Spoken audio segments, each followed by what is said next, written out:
Let me ask you a question. What links Stardew Valley, Red Dead Redemption, Final Fantasy, every Legend of Zelda game, and Resident Evil 4? It's a pretty, eclectic list, but bizarrely, all of them share one thing in common, and it is fishing. Yeah, it's something you may have noticed before, but a weird number of video games contain optional, or in some cases mandatory, fishing minigames, few of which have anything at all to do with the main story or the core gameplay systems.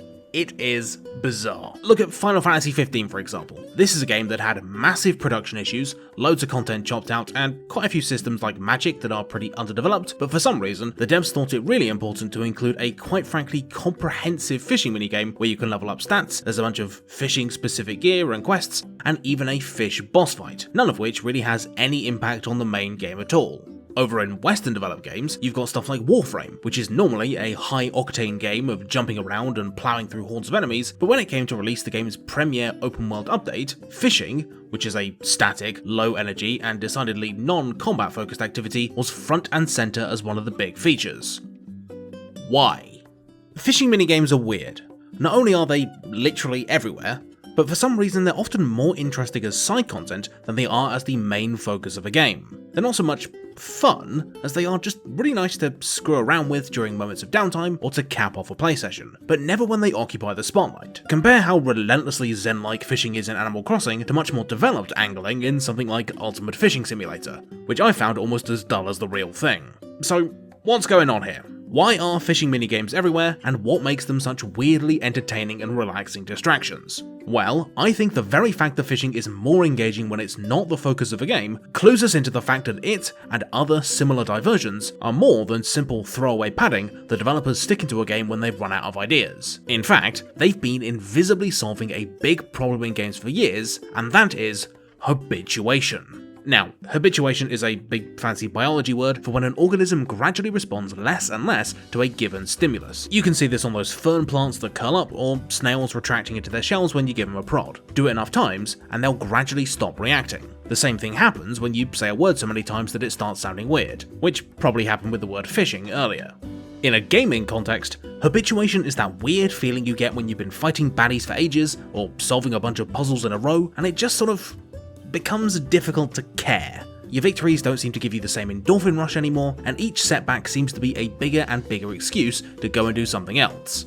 It's not boring per se, the gameplay hasn't gotten worse, it's just difficult to get invested anymore. In other words, the stimulus hasn't changed, your neurons are just exhausted and need time to recover. Particularly in high-intensity games that demand a lot of focus and result in big emotional high points, we often can't play them for very long at all without this phenomenon of habituation and diminishing returns kicking in. Look at Doom 2016.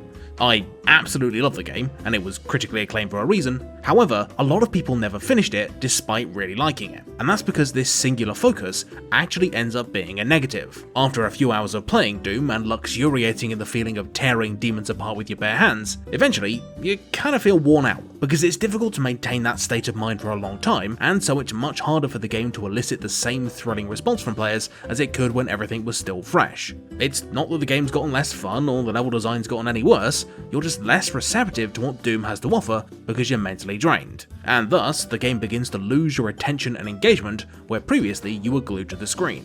The same goes for almost any game that keeps you in a single, intense state of mind for long periods. They can be great fun, but also extremely exhausting. After playing just a couple of games of Dota, or completely failing to optimize a single Zachtronics puzzle, my brain is usually pretty fried, and I want to stop playing and take a bit of a break. The problem is, of course, that not only does this mean not playing the game anymore, which most developers would rather you keep doing, but your last association with the game is of exhaustion and reluctance to play anymore, rather than a desire to jump back in.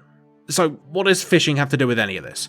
Well, fishing minigames are just one of a collection of side quests, optional content, and seemingly pointless activities that I'm going to collectively refer to as diversions, and they actually serve a crucial role in avoiding this habituation-induced burnout that plagues so many otherwise great games. They do this by getting you to think and play in a completely different way for a little bit, giving your brain time to recharge and for the neurons in charge of particular kinds of thought processes to dehabituate. Look at like Triple Triad, Chocobo Racing, the weird squatting minigame, or yes, fishing from various Final Fantasy games. Do they have anything to actually do with saving the world or battling or anything? No, they don't. But that's also kind of the point. They briefly turn the classic tactical thought processes of Final Fantasy into nice simple push-your-luck gameplay or fast-paced tests of reaction speed. You're able to enjoy these diversions much more because you've not been engaging with this style of play for a while, and in the process, you give the more intellectual parts of your brain a nice break. In fact, Blitzball from Final Fantasy X is often derided as being boring, not because it's too simple or because it's unbalanced, it's actually pretty fun. It's just too similar to regular JRPG gameplay and so feels like a bit of an unsatisfying slog. I found that the most effective diversions are the ones that are the furthest removed from the main body of the game, and thus result in the biggest change in your thought process. Look at the minigames in Yakuza, for example. They've got you racing slot cars, managing clubs, or even doing karaoke. They're completely different genres and gameplay styles from the main game, and so function as a great break. Similarly, stuff like bonfires in a Souls game, or Hollow Knight's benches, are an underpraised element of the design of these games. They're a completely safe area where you get to fiddle around with your gear, plan your route, and just chill out for a bit with zero threat of getting chomped. These rest points give you a chance to cool down and catch your breath, breaking up what would otherwise be wall-to-wall death and stress. It's also worth mentioning the more strategic Across the Obelisk, which is a card-based roguelike, which fixes the problem of you gradually getting overwhelmed with all the cards being thrown at your face and losing track of what's actually in your deck by having dedicated rest spots between chapters for you to tinker with your deck, your equipment, and your overall strategy. It's something I had no idea I was missing until I played it.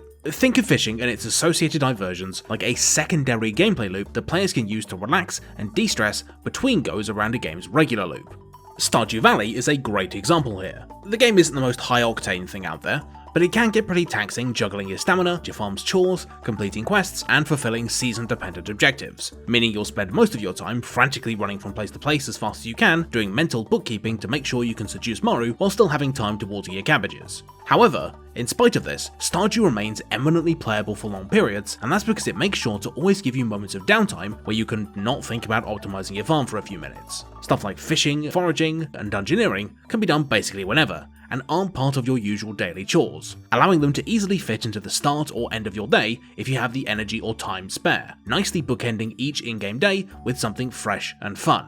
One thing to note though, is that all this work is for nothing if games don't actually encourage people to engage with these diversions, because ultimately, players will always be efficiently minded and will ruin their brains if it means optimal gameplay. So, that's why Final Fantasy loves to incentivize this stuff by giving players a little sample of each minigame as part of the main quest, and why Stardew's Community Center outright requires dipping into side activities every now and again. But my favourite way of encouraging players to take a break can actually be found in Sonic Adventure 2. Bear with me here. So, Sonic Adventure 2's take on the break gameplay loop is the Chow Garden, not to be confused with a patron of the same name. Basically, you will collect animals and bits of robots just through playing, and you won't really know what they do until you find your way to the Chow Garden, whereupon you'll meet these fellas, the Chow, who can be fed animals to level them up, customize how they look, and improve their performance in dumb events like racing and boxing. This stuff has zero effect on the actual game, but Sonic Adventure plays a psychological trick on you where all the rewards for good gameplay in the real game, rings, animals, these boxes, etc., are all only useful in the Chow Garden, so you feel like you're wasting them if you don't head to it between missions to play around with Bingus, Bongus and all their friends for a bit. Playing the game well and putting more effort in gives you more incentive to take a well-deserved break, and you have to consciously choose to be inefficient, encouraging you to relax for a bit and prepare yourself before the game throws another Knuckles level at you. Blech. Equally, open worldy games, which need a larger number of less developed diversions for you to stumble across through play, still need to sprinkle in some sort of incentive for you to spend time doing them. Dungeons in Elden Ring always contain some sort of useful item, even if it's not for your build, so it's usually worth the gamble. Korok seeds aren't just useful enough to be worth spending 30 seconds to get, and Bethesda always like to put a universally useful resource at the end of random dungeons, like a new dragon word or a fusion core for your power suit. Alternatively, if a game fails to incentivize players to engage with diversions, then they're not able to do their job and the main gameplay loop will suffer as a result. In Sonic Adventure 1, the Chow Garden is really hard to find and you don't get teleported there automatically at the end of a mission, so most people don't bother and end up burning out. This is also an issue in many MMOs when it comes to crafting. Oftentimes, just due to the fact that getting to max level is so important, non-combat crafting and gathering systems that you're supposed to level in parallel to your main class end up getting sidelined, because they don't provide any useful items or gear that isn't superseded by stuff you'd get through regular gameplay. What this means is that you feel no incentive to use these crafting systems to take a break from combat, making that more of a grind, and when you do get around to leveling crafting, you end up doing it all in one go, which is incredibly boring because it can't support a game on its own. As you may have guessed or found out for yourself, this problem of habituation is hard to avoid, and that's why fishing minigames seem to be everywhere. They're just one example of a way for players to take a break and do something else for a while, with fishing in particular offering a unique combination of randomness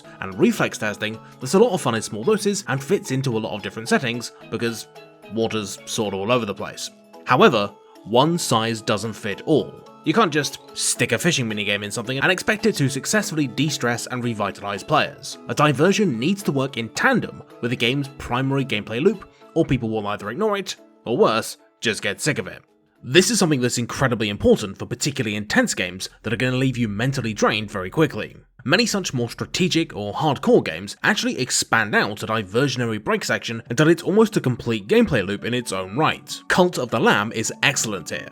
Taken on its pure gameplay merits, both Cult of the Lamb's management and roguelike dungeoneering sides will quickly get frustrating and repetitive because they're fairly shallow. However, both halves of the game flow together so well that it remains incredibly compelling regardless. So basically the way the game works is that you've got a little cult of cute animal goons to manage who love nothing more than pooping all over themselves. However, in order to fulfill your ultimate goal of killing all the bosses, you need these cultists to worship you because that's how you increase the strength of your combat abilities. And the happier your cultists are, the more worship they give you. What this means is that you're caught in this push and pull cycle of adventuring into the dungeon to get resources or recruit new members of your flock, spending them back at base, before being made to adventure back into the dungeon with some new abilities to build the next upgrade or fix some problem that's developed.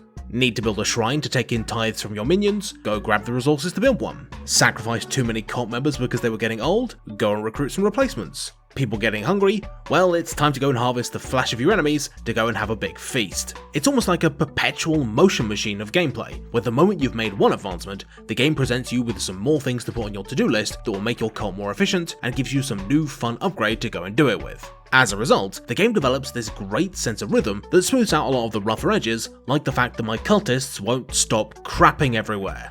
I'd also be remiss not to mention XCOM, which does the same sort of thing.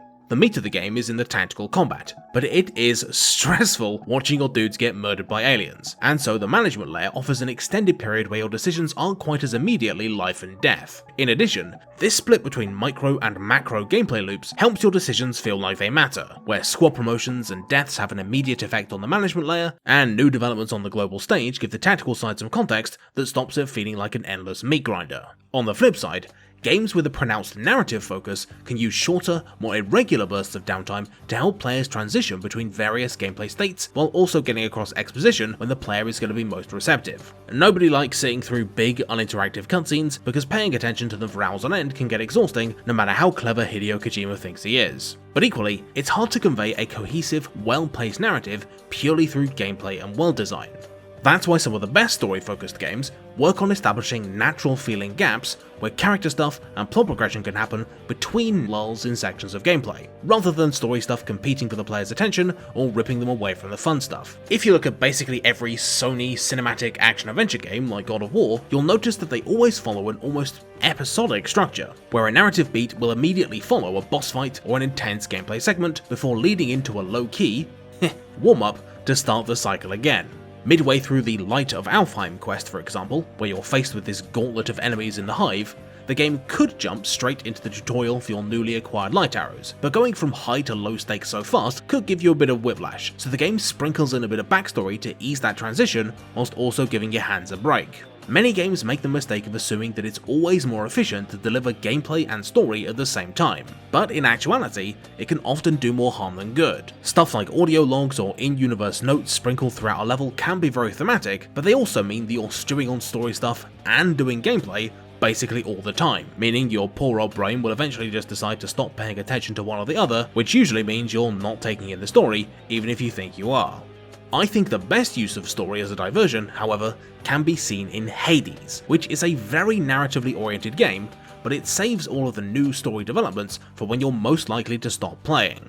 Hades' main roguelike gameplay loop doesn't really contain much of any substantial narrative content, because the game is saving it for when you invariably die and return home. When you do, all that frustration at having failed immediately evaporates as you get to dive into a bunch of fun character moments, some backstory, and get a stern talking to from your sexy dad. This is enough of a change of pace that once you're done doing story stuff, the prospect of another run doesn't seem anywhere near as daunting. Compare that to Returnal, another equally story-based roguelike which unceremoniously dumps you right back at the start of a multi-hour run whenever you die, with no downtime, something that couldn't possibly be more disheartening and meant I often quit immediately after dying. Ultimately, I think all of the problems and solutions when it comes to habituation and diversions end up coming down to the fundamental human need for novelty. Whether you're extremely fickle or one of those degenerate psychos who enjoy grinding, we need a change in context or emotional state every now and again to stop what we're doing from eventually just feeling sort of pointless. Because the more time we spend doing just one thing, the more that invisible threshold of what's fun rises and rises as our brain literally wears itself out. This need for novelty does bring in some danger though. Stuff like side quests, mini-games, or just the occasional change of pace can do wonders for our sense of enthusiasm. Just look at how attached people are to Triple Triad, Chow Gardens, and the, visual novel portions of Honey Pop. However, unethical developers looking to fleece you of some cash can also bait you into spending money by abusing the importance of these mechanisms. Remember when I said that part of what makes fishing such an effective diversion is the fact that it's a bit random? Well, loot boxes, gacha mechanics, and whatever's going on in Diablo Immortal work on the same principle. After all, why spend a bunch of time grinding the same boring content that stopped being fun ages ago when you can briefly get the excitement of some flashy gambling, followed by the fun of playing around with your new acquisition? This stuff isn't just paying to save time, it literally preys on your sense of boredom. And I think this is all too easy a trap to fall into, even outside the realm of sketchy free-to-play games. Often in games we tend to get so fixated on a single goal or on optimal play that we end up punishing our brains and souring on an experience that we once loved. I've burned myself out on countless games trying to power through loads of optional content I was supposed to do piecemeal, or by grinding monotonously in an effort to rush ahead. And when you actually stop and think about it, doing this is kind of pointless, right? The ultimate purpose of a game is to give ourselves a worthwhile experience, so why cheat ourselves out of that simply for a few extra experience points or to save a bit of time if we're going to get tired and stop playing anyway? That's why I think it's so important to highlight and dissect these unsung heroes of game design. Silly little things like fishing minigames might not make the thumbnail of a successful YouTube video, but I think that they're the secret to getting the most possible satisfaction out of a game. All that's required is enough self-awareness to notice when we've stopped playing for fun and started playing out of obligation, and to go and chill out and give our brain a rest when it does. And who knows? Some of those smaller, less intense and more out-of-the-way parts of games can also be some of the most meaningful, and we'll never be able to appreciate them if we're running ourselves ragged sprinting to the finish line. I've put hours and hours into RuneScape fishing, knowing full well that it's an artificial, boring grind, and I wouldn't sacrifice my mountain of lobbies for anything. I have substantially more fond memories of messing around with my Chow than I do with the main meat of Sonic Adventure, and sometimes, the best parts of games can only be found by turning off all the map markers and objectives, really slowing down, and just looking around at all the tiny details and texture of a world that you've been taking for granted this whole time. So when you next find yourself getting into that weird state of mind where a game you're really enjoying just can't quite seem to scratch the itch anymore, don't freak out, and definitely don't try to power through anyway. Just stop, take a second, and wonder if there's maybe some silly side quest you could be doing, or if there's a lake out there that needs some fishing. I promise you that you will have more fun in the long run if you just take a step back and maybe give one of those diversions a try.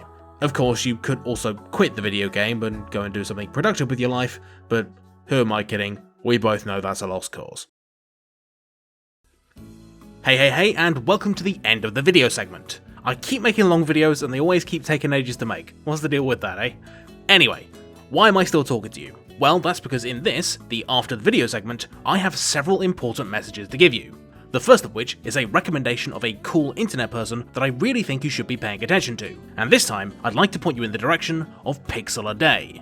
Pixel a Day is a fantastic YouTube channel that I was honestly amazed to find only has 6,000 subs. It's an incredibly tightly put together collection of videos, all focusing on the philosophical and abstract side of games, dealing with how the themes of self-actualization and rebirth are covered in games, to the invisible control that self-constructed narratives have on our lives. And there's even a video on Mystery and Hostile Worlds, which is like the one I just did, but better. Also, Pixel Day is a fellow fan of pointless stupid jokes and Easter eggs, so she's automatically in my good books by virtue of that alone. Please do give her channel a look.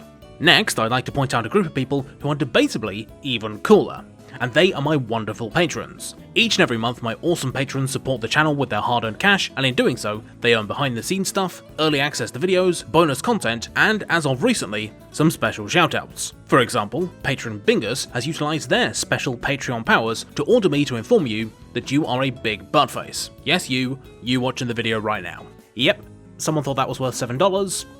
I'm not complaining. If you'd like a special shout out of your own to taunt your enemies, declare your undying loyalty to me, or just to order everyone to play your favourite game, then you can join the Patreon in the link down below. And if you'd like to support at the maximum tier, you'll be able to join the illustrious ranks of my mysterious benefactors, who are Alge, Andrew Lebrano, Asaran, Alno94, Bjorn Carla, Brennan Spalding, Brian Notariani, Constantine Amend, Corey Gerard, Cosmix360, Daniel Metjes, Das Kangaroo, David Setzer, Dirk Jan Karambeld, Dotwo, Diggy Dog, Digleteer, Ecton, Edward Franklin Woods, Eugene Bulkin, Gazkul, Gretar Hannison, Jacob Dylan Riddle, Janos Fakete, Joey Bruno, Jordan Gear, Lee Berman, Lucas Slack, Mace54, Max Filipov, Nox, NWDD, Nate Graff, Patrick Romberg, Peter D. Tomasak, Philby the Bilby, Phoenix Thurikaz,